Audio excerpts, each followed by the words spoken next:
오늘 말씀을 함께 봉독하도록 하겠습니다. 오늘 말씀은 열왕기하 13장 1절에서 13절까지 말씀입니다.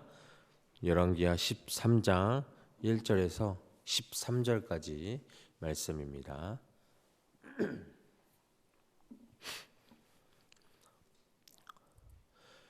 우리 다 찾으셨으면 한 목소리로 함께 봉독하도록 하겠습니다. 시작. 유다의 왕 아하시아의 아들 요아스 제23년에 예후의 아들 여호아하스가 사마리아에서 이스라엘 왕이 되어 17년간 다스리며 여호와 보시기에 악을 행하여 이스라엘에게 범죄하게 한 느밧의 아들 여로보암의 죄를 따라가고 거기서 떠나지 아니하였으므로 여호와께서 이스라엘에게 놓아사 늘 아람 왕 하사의 손과 그의 아들 베나닷의 손에 넘기셨더니 아람 왕이 이스라엘을 학대함으로 여호아하스가 여호와께 간구하매 여호와께서 들으셨으니 이는 그들이 학대받음을 보셨음이니라. 여호와께서 이에 구원자를 이스라엘에게 주심에 이스라엘 자손이 아람 사람의 손에서 벗어나 전과 같이 자기 장막에 거하였으나 그들이 이스라엘에게 범죄하게 한 여로보암 집의 죄에서 떠나지 아니하고 그 안에서 따라 행하며 또 사마리아의 아세라 목상을 그에 두었더라. 아람 왕이 여호아하스의 백성을 멸절하여 타작 마당에 티끌같이 되게 하고 마병 50명과 병거 10대와 보병 10,000명 외에는 여호아하스에게 남겨두지 아니하였더라. 여호아하스의 남은 사적과 행한 모든 일과 그의 업적은 이스라엘 왕 역대지략에 기록되지 아니하였느냐. 여호아하스가 그의 조상들과 함께 잠에 사마리아에 장사되고 그 아들 요아스가 대신하여 왕이 되니라. 유다의 왕 요아스의 제37년에 여호아하스의 아들 요아스가 사마리아에서 이스라엘 왕이 되어 16년간 다스리며 여호와께서 보시기에 악을 행하여 이스라엘에게 범죄하게 한 느밧의 아들 여로보암의 모든 죄에서 떠나지 아니하고 그 가운데 행하였더라. 요아스의 남은 사적과 행한 모든 일과 유다 왕 아마샤에 싸운 그의 업적은 이스라엘 왕 역대지략에 기록되지 아니하였느냐. 요아스가 그의 조상들과 함께 잠에 이스라엘 왕들과 함께 사마리아에 장사되고 여로보암이 그 자리에 앉으니라. 아멘. 오늘 말씀 함께 보도록 하겠습니다. 오늘 본문은 이 이스라엘 왕인 여호아하스와 요아스 왕에 관한 말씀입니다. 이들은 모두 예후의 자손들이죠. 그래서 하나님께서 이 예후의 아합의 가문과 바알의 무리들을 다 물리치신 것을 보시고 그의 후손 사대가 예후의 뒤를 이어서 이 이스라엘 왕이 될 것이라고 말씀하셨습니다. 그래서 하나님께서 말씀하신 대로 이 예후의 자손이 요아스와 요아스의 이스라엘 왕이 됩니다. 그런데 이들은 모두 하나님이 보시기에 악을 행하게 됩니다.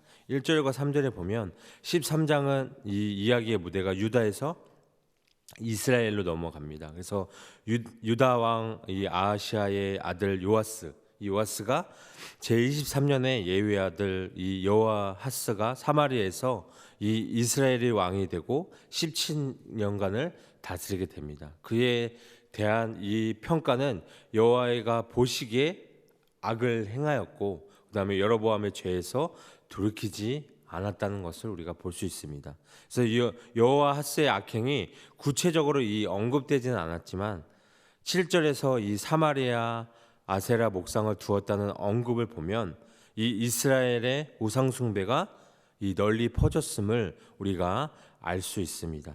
그래서 그는 여호와만을 섬기는 예후의 종교 개혁 전통을 따르기보다는 이전에 혼합주의적 종교 전통을 돌아갔다고 우리가 볼 수 있습니다. 그래서 이는 예후가 종교 개혁을 하면서 여로보암이 만든 당과 이 베넬의 황금 송아지의 제의를 완전히 없애지 않았기 때문이라는 것입니다. 그래서 완전하게 이 제거되지 않은 죄는 조금만 방심해도 전 상태로 이 돌아가려는 관성을 자극하여 금방 번성하게 만든다는 것입니다. 그래서 이 우상 숭배의 죄가 쉽게 만연해지는 것은 그것이 인간의 성공 욕구에 부합하기 때문이라는 것입니다. 그래서 반면에 이 여호와를 섬기는 이런 욕망을 하나님 앞에 내려놓고 우리가 세상에서 이웃을 돌보고 사랑하며 공의와 정의를 행하는 것이기에 이 지도자들 입장에서는 이 종교보다 자신의 욕망을 마음껏 채울 수 있는 이방제의가 더 마음에 들었을 것이라는 것입니다. 이로 인해서 여호와께서는 이스라엘을 아람의 손에 넘기셨다는 것입니다. 손에 넘기다 이라는 표현은 전쟁에서 승리를 약속하는 표현입니다. 근데 여기서 아람의 승리를 약속하셨으므로 이스라엘은 전쟁에서 항상 패배했다는 뜻이 됩니다. 그것도 여호와의 평생 동안 아람에게 졌다고 말을 하고 있습니다. 그래서 화자는 이 이스라엘이 아람 왕 하세엘과 이 베나닷에게 진 것을 우상 숭배에 대한 하나님의 심판으로 해석을 하고 있다는 것입니다. 그래서 그 결과 아람 왕이 이스라엘을 압제했어요. 그래서 나라 간의 압제는 무거운 조공을 바치게 하고 영토의 일부를 빼앗는 것이죠. 그래서 하세엘은 남조 이 유다 왕 요아스에게서도 막대한 양의 조공을 받아갔습니다.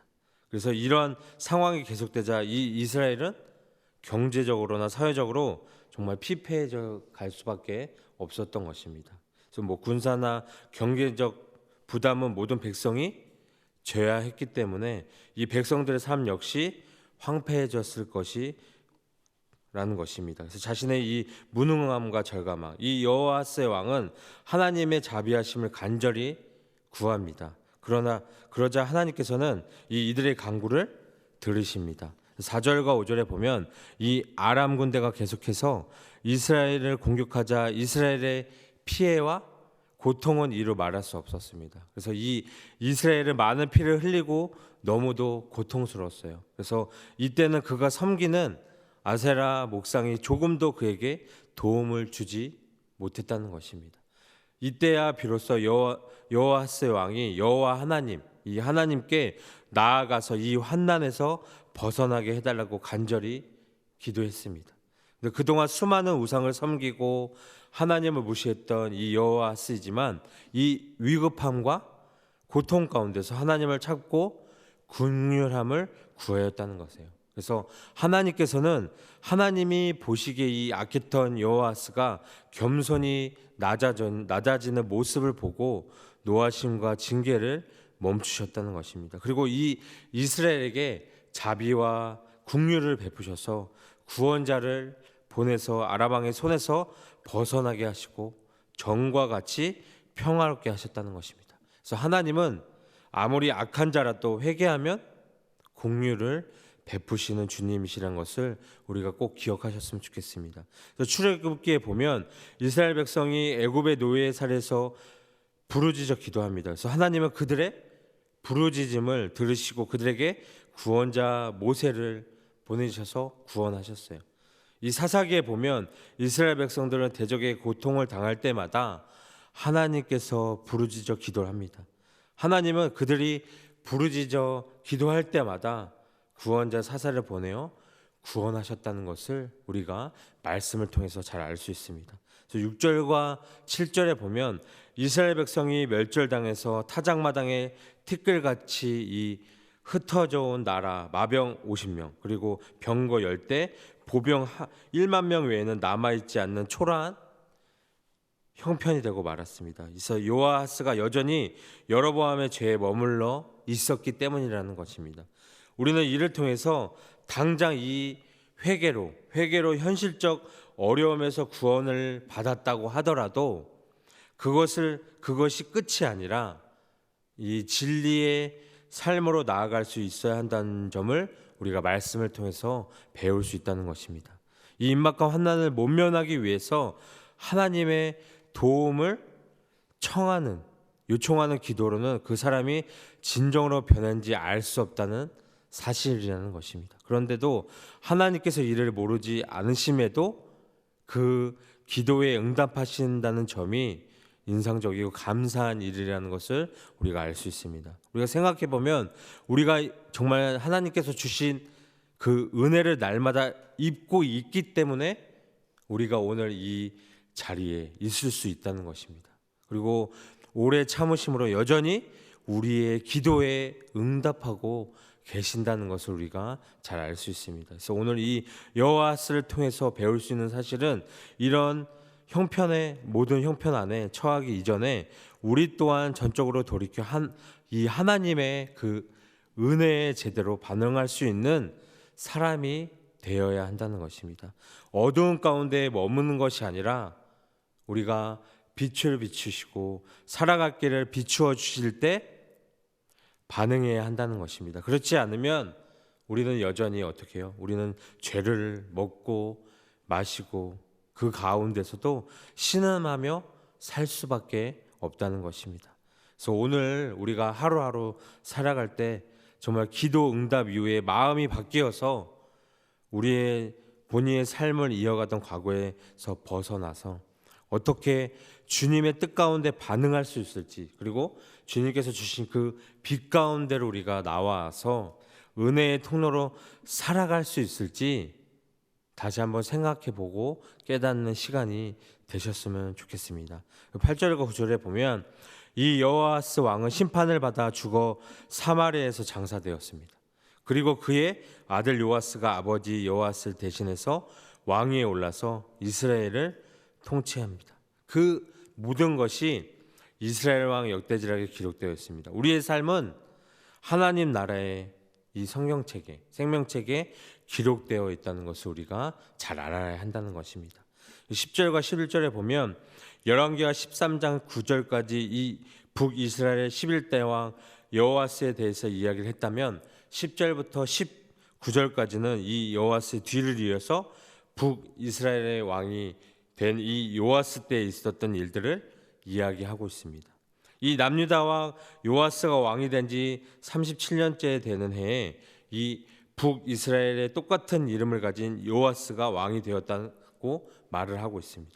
이 북이스라엘의 왕 요아스에 대해 성경 기자는 이렇게 증거하고 있습니다. 이 요아스 왕에 대한 평가는 여호와 보시기에 악을 행했다고 이야기를 합니다. 그 이유는 요아스의 아버지 여호아스와 똑같이 여로보암의 모든 죄에서 떠나지 않았기 때문이라는 거고 전하고 있습니다. 그래서 이 여로보암의 죄는 뭘까요? 백성들이 예루살렘으로 가는 것을 막기 위해서 단과 베델에 금송아지 우상을 세우고 레위인이 아닌 사람들을 제사장으로 세우는 등 하나님의 그 말씀을 떠나 자신의 마음대로 하나님을 섬겼던 죄를 말씀하고 있습니다. 이러한 여로보암의 죄에서 떠나지 않았다는 것은 이 요아스 왕도 여로보암과 같은 끝을 맞이할 것을 오늘 말씀을 통해서 보여주고 있다는 것입니다. 12절과 13절 마지막 절을 보면 요아스에 대한 기록으로 열왕기하 14장 8절에서 14절에 기록된 이 아마샤와 싸운 업적에 대해서 언급을 하고 있습니다. 하지만 여기에 있어서 구체적인 이야기를 하지 않고 이스라엘 왕 역대지락에 기록되어 있다고 이야기를 하고 그의 죽음과 아들 이 여로보암이 뒤를 이어서 왕이 된 사실을 전하고 요아스에 대한 평가를 마치게 됩니다. 그래서 이 성경 기자에 있어서 요아스에 대한 평가의 기준은 요아스가 무엇을 이루고 전쟁에 승리를 했느냐가 중요한 게 아니라 하나님이 보시기에 어떠했느냐라는 것입니다. 이는 곧 하나님의 평가이기도 한다는 것입니다. 그래서 오늘 이 말씀을 통해서 우리의 삶도 마찬가지라는 것이에요. 세상 사람들은 사람들의 업적에 대해서 그리고 어떻게 우리가 봉사하고 섬기고 했다냐에 대해서 관심을 가지고 있지만 하나님은 우리가 하나님 앞에서 어떻게 태도를 취했는지를 보고 계신다는 것입니다. 아무리 사람들에게 칭찬을 받고 인정을 받는다고 할지라도 그 삶의 목적과 이유가 하나님이 아니라면 이 여로보암의 죄의 길을 걸어가게 된다는 것입니다. 오늘 하루 우리의 삶이 무엇을 우리가 이루고 성취하는 것에 집중하고 애쓰는 것이 아니라 우리가 날마다 하나님을 경외하고 하나님 앞에서 살아가기를 애쓰셨으면 좋겠습니다. 그래서 그럴 때 하나님께서 오늘 우리의 삶을 기억해 주시고 우리를 날마다 인도해 주실 줄 믿습니다. 그래서 우리가 정말 항상 이야기하죠. 다음 세대를 이야기합니다.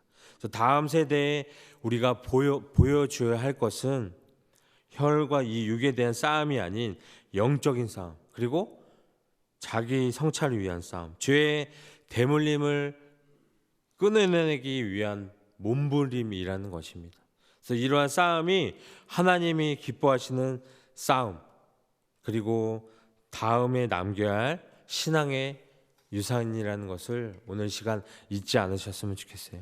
그래서 우리 이 말씀을 통해서 우리 마음에 좋아 보이는 금송아지가 무엇일까? 그리고 아니면 우리 가족, 우리 가정의 교회에 세워지는 이 금송아지가 무엇인지 다시 한번 생각해 보셨으면 좋겠습니다. 그래서 정말 영적으로 우리가 깨어 바라보면서 우리가 항상 말씀으로 그리고 기도에 무릎을 꿇어서 함께 하나님과 싸울 수 있는 우리 여러분들이 되셨으면 좋겠습니다. 우리는 말씀 안에 거하는 그리스도의 자녀들입니다. 세상에 모든 것을 두고 사는 사람들이 아니라 오로지 하나님과 함께 삶을 사는 저희들입니다. 그래서 오직 하나님만 바라보며 오직 하나님의 은혜 안에 살아갈 수 있는, 그리고 하나님께 보시기에 악함이 아니라 선함을 행할 수 있는 우리 여러분들 되기를 오늘 이 시간 소망합니다.